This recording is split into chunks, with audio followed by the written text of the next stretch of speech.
Hey everybody, it's Mike with Living Acts 29 Ministries, and I'm here to bring you continue our year in the our year in the Word by reading Acts chapter 18 from the New King James Version. So let's begin. After these things, Paul departed from Athens and went to Corinth, and he founded a certain Jew named Aquila, born in Pontus, who had recently come from Italy with his wife Priscilla, and he came to them.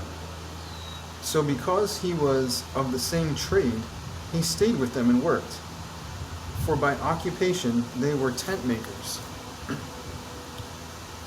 And he reasoned in the synagogue every Sabbath, and persuaded both Jews and Greeks.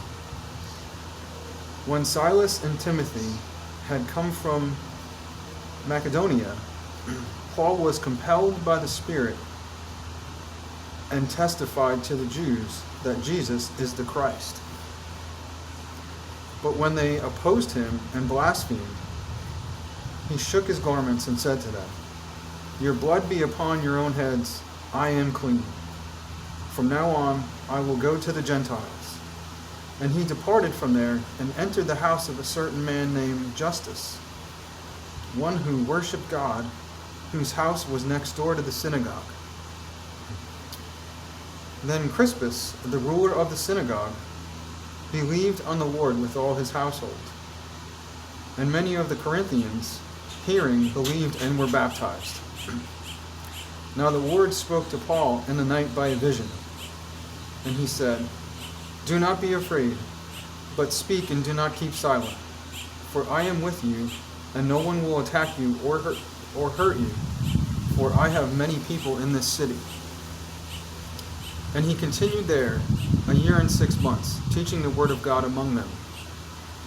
When Gallio, a proconsul of Achaia, the Jews with the one accord rose up against Paul and brought him to the judgment seat, saying, "This fellow persuades men to worship God contrary to the law." And when Paul was about to open his mouth, Gallio said to the Jews, "If it were a matter of wrongdoing or wicked crimes, O Jews, there would be reason why I should bear with you. But if it is a question of words and names, and your own law, look to it yourselves, for I do not want to be judge of such matters." And he drove them from the judgment seat. Then all the Greeks took Sosonians, the ruler of the synagogue, and beat him before the judgment seat.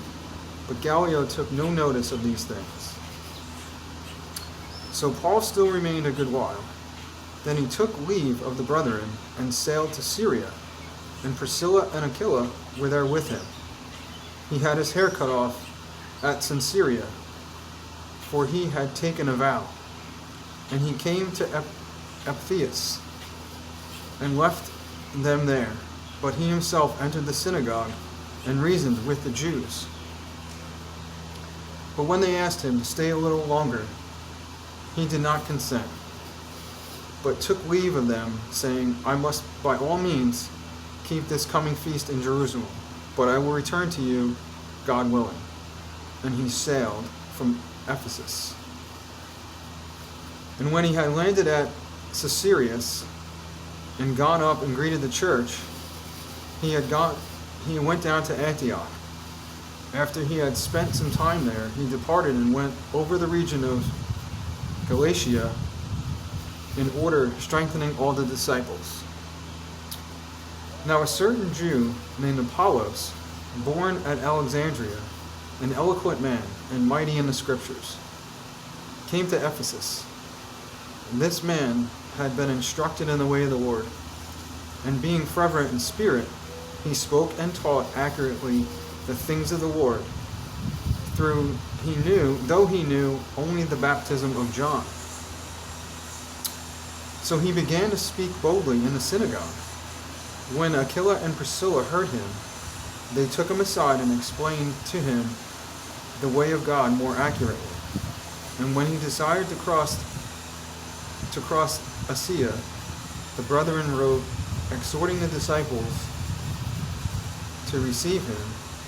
And when they arrived, he greatly helped those who had believed through grace, for he vigorously